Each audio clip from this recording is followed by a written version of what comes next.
Throughout the 1900s, there have been many tragic events. Tragic events including assassinations, different killings other than just like presidents and other special people. There's been many robberies, many crimes that were committed, but the one that stuck out to me the most was the assassination of William McKinley. He was shot by a man named Leon. He was our 25th president of the United States. And when he was shot with a .32 Ivor Johnson revolver. This happened because he was at a on September 6, 1901.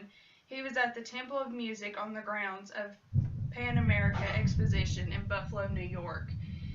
The man who shot him walked up into the crowd, and under a handkerchief he held the revolver and fired it 2 times at our president, McKinley. He was grazed on one side and was hit in the abdomen by the second bullet.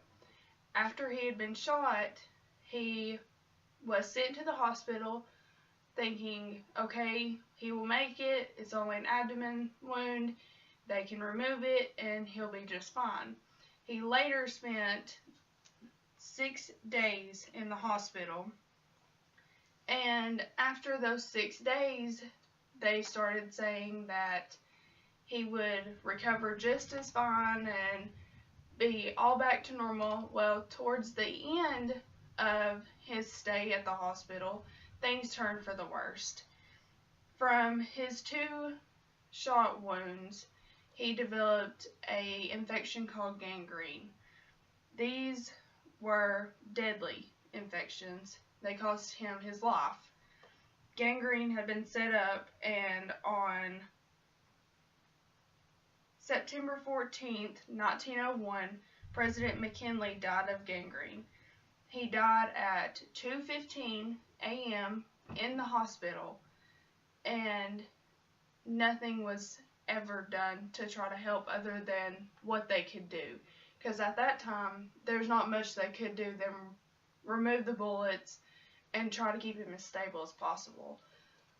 Now, with all of the other assassinations that had happened, this one was a little bit different because he had rescheduled this time of the speech several times, and he was rescheduling these and ended up finally just going and doing the speech, and then he was shot.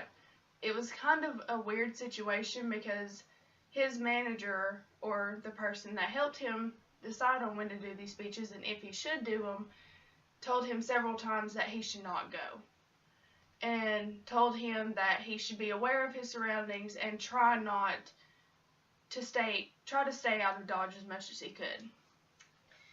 The weird part of this story is that I'm sure everyone knows there's been more than just one assassination of presidents, but this, out of many years, was the 3rd assassination of our U.S. president.